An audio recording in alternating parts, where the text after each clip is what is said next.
ચાલો વિદ્યાર્થી મિત્રો, પહેલા પાઠમાં આપણે લેસન આગળ ચલાવીએ છીએ.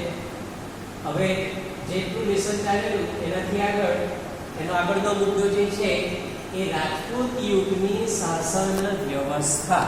આગળનો મુદ્દો જે છે રાજપૂત યુગની શાસન વ્યવસ્થા. વિદ્યાર્થી મિત્રો, આ તમને ટૂંકનોંધ તરીકે પણ પરીક્ષાની અંદર આવી શકે. રાજપૂત યુગની શાસન વ્યવસ્થા કયા પ્રકારની હતી એ વિશે આપણે જોઈએ. વિદ્યાર્થી મિત્રો, રાજપૂત યુગની અંદર પણ તે સમયે પણ વિવિધ રાજવંશોનું શાસન અસ્તિત્વમાં હતું. વિવિધ રાજવંશો હતા.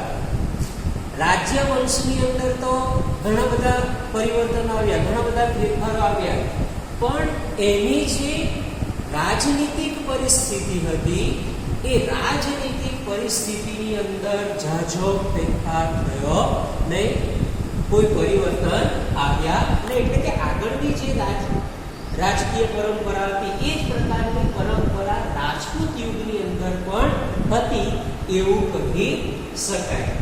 પહેલું તો એ વિદ્યાર્થી મિત્રો કે ભાઈ રાજાનું જે પદ હતું એ રાજાનું પદ વંશ પરંપરાગત હતું. એટલે કે જે કોઈ રાજ્યનો રાજા બને એ રાજાના કુળમાં જન્મેલો હોય તે જ વ્યક્તિ રાજા બની શકે, એના સિવાય બીજો કોઈ રાજા બની શકે નહીં.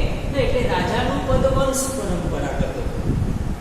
પણ એમાં એવું હતું કે રાજાનો જે મોટો દીકરો છે, મોટો પુત્ર છે, એ જ ગાદીનો વારસદાર બની શકે એવું હતું નહીં.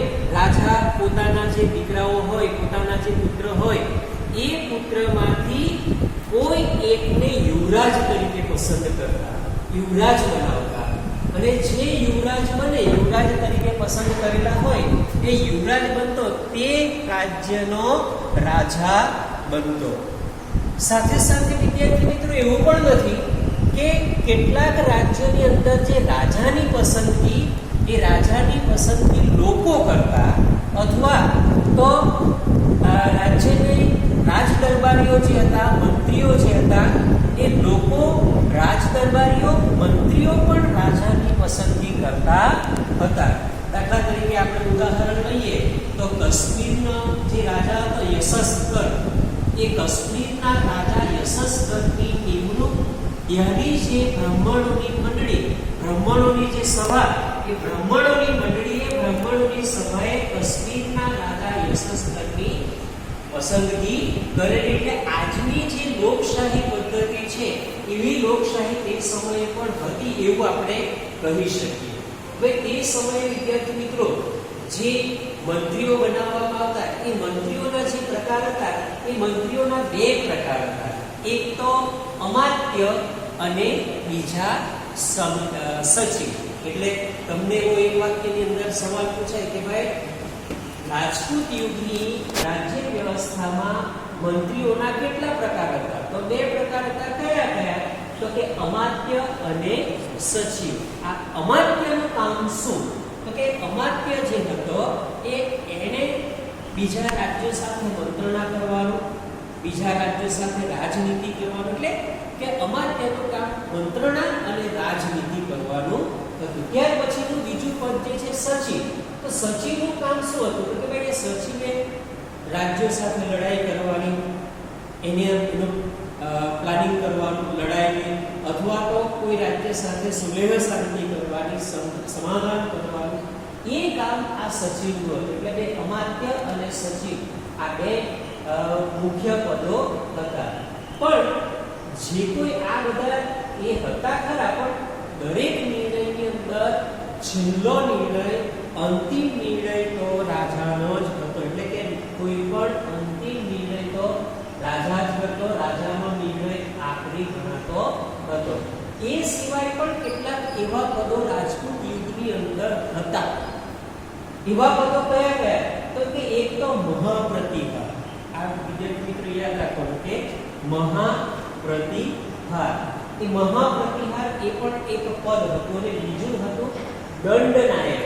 જે રીતના અમાત્ય, સચિવ, એ જ રીતે મહાપ્રતિહાર અને દંડનાયક જેવા પણ પદો હતા. અને એ પણ પોતાની જે કંઈ કામગીરી હોય એ અલગ અલગ પ્રકારની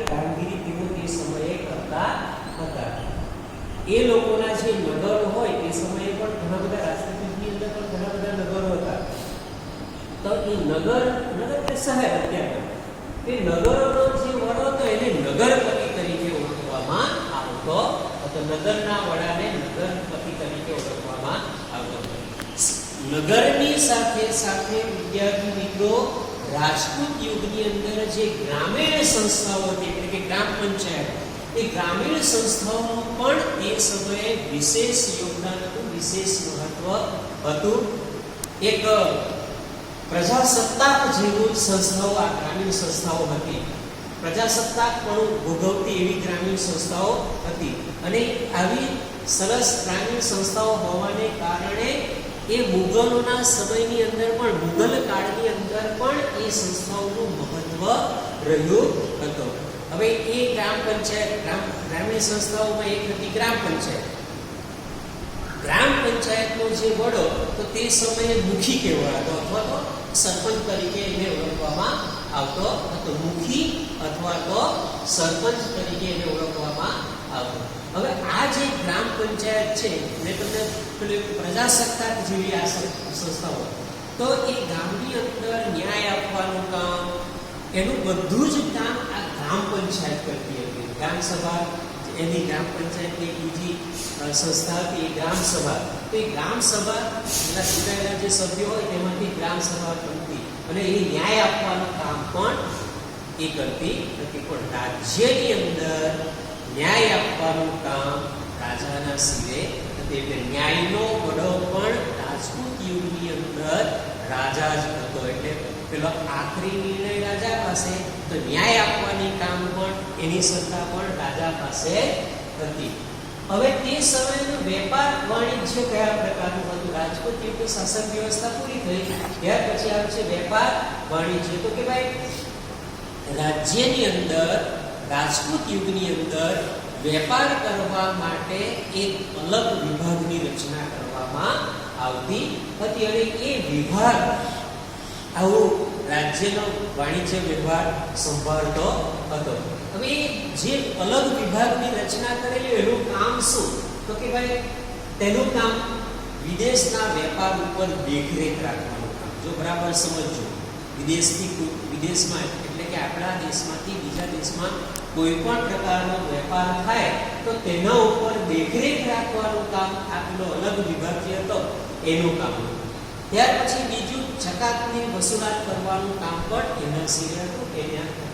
અને વસ્તુનો દર નક્કી કરવાનું, કિંમત નક્કી કરવાનું, મૂલ્ય નક્કી કરવાનું કામ પણ એનું હતું. એટલે ત્રણ કામ હતું: વિદેશ વેપાર ઉપર દેખરેખ રાખવાનું, જકાત ઉઘરાવવાનું કામ અને વસ્તુનું દર મૂલ્ય નક્કી કરવાનું કામ એ કરતી હતી. આ ઉપરાંત રાજ્યમાં કોઈ પણ પ્રકારની ઉપયોગી જરૂરી જે વસ્તુઓ હોય એ મંગાવવાનું કામ પણ પેલો જે રાજ્યનો અલગ વિભાગ હતો એણે આ બધું કામ કરવાનું હતું. હવે તે સમયે આવકનો મુખ્ય હિસ્સો કયો હતો? શામાંથી આવક આવતી રાજ્યની અંદર? તો કે રાજ્યની અંદર જે જમીન હતી એ જમીન ઉપર કર લેવામાં આવતો. આજે પણ વિદ્યાર્થી મિત્રો, આજે આપણા દેશની અંદર ટેક્સ લેવામાં આવે છે, વિવિધ પ્રકારના કર લેવામાં આવે છે. કર એટલે ટેક્સ. તો એ વિવિધ પ્રકારના કર ટેક્સ દ્વારા સરકારની આવક થાય છે અને એ આવક થાય તેમાંથી એ પ્રજા કલ્યાણના કામો કરે છે. એ જ રીતે પેલા રાજાની પણ મુખ્યત્વે તો જમીન ઉપરથી લેવામાં આવતો કર. આજે પણ વિદ્યાર્થી મિત્રો, આપણી જે જમીન છે એ જમીન ઉપર કર લેવામાં આવે છે, ટેક્સ લેવામાં, કર લેવામાં આવે છે, જમીનનો કર. હવે તે સમયે જમીનનો કેટલો હતો કે ઉપજનો છઠ્ઠો ભાગ, તમારું જેટલું પણ ઉત્પાદન થાય, ઘઉં હોય, જુવાર હોય કે અન્ય કોઈ પણ પ્રકારનું, તો એનો છઠ્ઠો ભાગ તમારે રાજ્યને આપવો પડતો. એટલે ઉપજનો છઠ્ઠો ભાગ એમણે આપવામાં આવ્યો. હવે તે સમયે દેશ વિદેશની અંદર વેપાર થતો.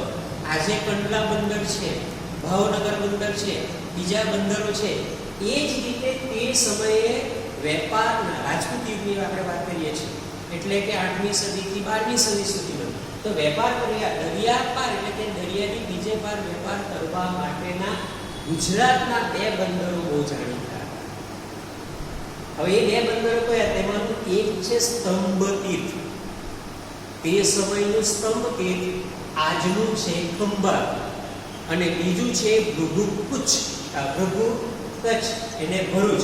એટલે ખંભાત અને ભરૂચ એ બે તે સમયના મોટા બંદરો હતા. આજે તમે ખંભાત જાય તો ખંભાતથી તો દરિયો કેટલો બધો અંદર સુધી રહેલો છે. એટલે એ ભૃગુકુચ અને સ્તંભ તીર્થ એ બે વેપાર. હવે આપણા ભારતની અંદર આ બધું જોઈને ઘણા બધા વિદેશી આક્રમણો આપણા ભારત ઉપર થયા છે. એટલે કે ભારતમાં વિદેશી આક્રમણો, આપણે ત્યાં એટલી બધી સમૃદ્ધિ હતી, આર્થિક રીતે સદ્ધર હતા, એટલે ઘણા બધા હવે કેટલાક એવા પણ આક્રમણો થયેલા કે ભાઈ દાખલા તરીકે આરબ લોકોએ આરબ દેશમાંથી જે રાજ્ય આપણા ઉપર આક્રમણ કરેલા, એનું મુખ્ય કારણ હતું કે ભાઈ પોતાના રાજ્યનો વિસ્તાર વધારવાનો. એ હેતુથી મુહમ્મદ ઇબ્ન કાસિમ નામનો એક વ્યક્તિએ આપણા ભારત ઉપર આક્રમણ કરેલું. બીજો હતો સુબક તેગીન નામનો જે લશ્કર હતું, તેણે પણ આપણા ભારત ઉપર આક્રમણ કરેલું હતું. એટલે મોટે ભાગે કેટલાક લોકોએ ભારત ઉપર પોતાના રાજ્યનો વિસ્તાર વધારવા માટે ભારતના બાહ્ય સરહદથી ઉત્તર પશ્ચિમ ભાગમાંથી આપણા ભારત ઉપર આક્રમણ કર્યું હતું. પણ ઈસવીસન 1000 થી 1024 સુધીમાં, એટલે કે 11મી સદીના શરૂઆતનો જે ભાગ છે વિદ્યાર્થી મિત્રો, 11મી સદીનો શરૂઆતનો ભાગ, એમાં મોહમ્મદ ગજનીએ આપણા ભારત ઉપર ઘણી વખત અનેક વખત એમણે આક્રમણ કર્યું, અનેક વખત એને ચઢાઈ કરી.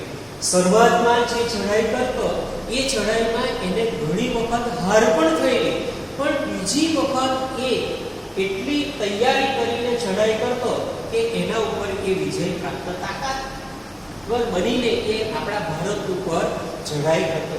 મોહમ્મદ ગજની એટલે અફઘાનિસ્તાનની અંદર આવેલું ગજના પ્રાંતનો એ સુલતાન હતો, ઘોડો હતો. એણે આ 1000 થી 1026 સુધીમાં, એટલે લગભગ 25-26 વર્ષના સમયગાળાની અંદર એણે અનેક વખત આક્રમણો કરેલા. એમાં 1025માં આપણું પ્રભાસ પાટણની અંદર આવેલું મહાદેવનું જે મંદિર છે, એ મહાદેવનું મંદિર, સોમનાથનું મંદિર ઉપર એણે આક્રમણ કરેલું અને અઢળક સંપત્તિ આપણા ભારતમાંથી લૂંટી લઈ ગયેલો એવું માનવામાં આવે છે. ઘણી બધી સંપત્તિ એ લૂંટી લઈ ગયેલો. હવે આટલા વર્ષો પછી થોડાક સમયમાં આક્રમણ ઓછા થયા. તે સમયે વિદેશી આક્રમણ આપણા ભારતમાં ઓછા થયા, પણ આપણા ભારતના જે રાજાઓ હતા, ભારતના જે શાસકો હતા, એમાંથી કોઈ પણ પ્રકારની વાત શીખ્યા નહીં અને આક્રમણ જે વિદેશીઓ આક્રમણ કરતા હતા એ આક્રમણને આપણે ખાલી શક્યા નહીં. શાસક બધું ભૂલી ગયા અને વળી પાછા આપણા ભારત દેશ ઉપર આક્રમણ ચાલુ રાખ્યા. અંતે લગભગ 12મી સદીના અંત ભાગની અંદર એક 1196 ની અંદર શિહાબુદ્દીન ગોરી અથવા તો શહાબુદ્દીન ગોરીએ આક્રમણ કર્યું. એને પણ એક વખત તો હાર સ્વીકારવી પડેલી, પણ તરાઈના જંગલની અંદર બીજા યુદ્ધની અંદર એણે આપણા તે સમયનો પૃથ્વીરાજ ચૌહાણને એણે હાર આપી અને આપણા ભારતની અંદર શહાબુદ્દીન ગોરીએ ઇસ્લામ ધર્મની સત્તાનું સ્થાપના કરી, મુસ્લિમ સત્તાનો ઉદય આપણા ભારતની અંદર. વિદ્યાર્થી મિત્રો, આપણો 7મો પાઠ 7મા ધોરણનો પહેલો પાઠ પૂરો થાય છે. હવે એમાં ખાલી જગ્યાને બધા જ ખાલી જગ્યા ખરા ખોટા જોડતા કે બધું જ લેસન તમારે સ્વાધ્યાય પોથીની અંદર કરવાનું અથવા તો સ્વાધ્યાય પોથીનો હોય તો નોટમાં કરવાનું. સારું.